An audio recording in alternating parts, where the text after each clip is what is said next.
there. My name is Dana DiCarlo. I am a registered nurse, have been for 13 years. I have been traveling for 7, basically before it was cool.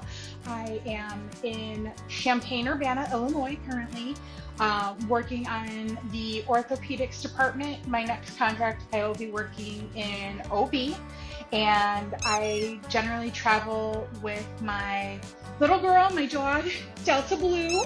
I also have 2 other fur babies, my cats who are 13. They stay at home with my husband and my mother. After I got my nursing degree, I felt like I needed someone to keep me company, keep me entertained. I still had a permanent job at the time, and I got my 2 cats. My cats basically started traveling with me to Seattle, California. When my mom got sick and had a stroke, that is when we took a tiny break, stayed home to help her, and then the cats kind of fell in love with her. So they kind of became her cats as well. And my dog comes with me. It's like, it's a way for me to have my family with me without having everyone with me. The biggest challenge that I find having Delta Blue with me is my long shifts. I am gone for 13, 14 hours at a time, and she needs to go out. I have found either neighbors or walking services to let her out during the day, make sure that she still gets activity, make sure that she still gets fresh water, things like that. And that's honestly the biggest problem that I find. She loves car rides. She will fall asleep in my passenger seat or on my lap. Having animals is such a comfort. It really is.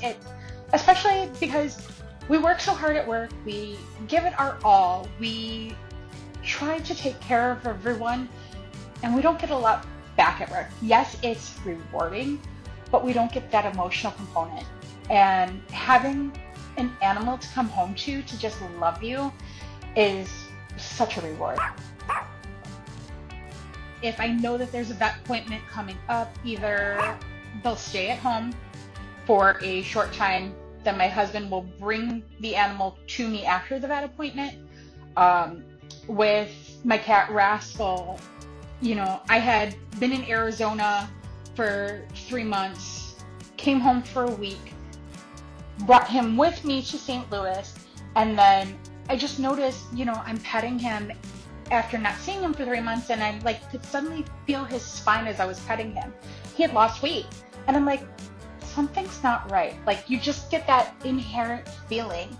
And so I just took him to a local vet, and I'm like, can you just make sure that he's okay? And basically I try to keep them at the same vets, but when something's going on and I'm not home, I'm not against taking them to see the nearest provider. Kind of like urgent care for humans. While I was in Seattle, Washington, I wound up getting gallstones. And, they were there for me after surgery, just cuddling by my feet. My one cat would lay on my belly, even though I had the little incisions. And then I had to go home to recover.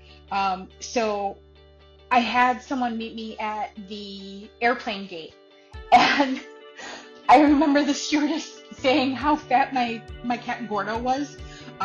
And what a sweetheart my cat Rascal was. So my favorite memory with her would have to be on my wedding day. So we snuck home just to take a couple of pictures with her and let her out in my wedding dress. And same thing, I sat down to just pet her for a second, and she jumped up on my chest. Same thing like this, trying to lick my face, and the photographer snapped a picture. Don't hesitate. You will find housing. You will find someone to care for your baby. I have found great people on Rover. I have found great neighbors. I have found people in the area. As long as you're willing to be open, your pets will follow you.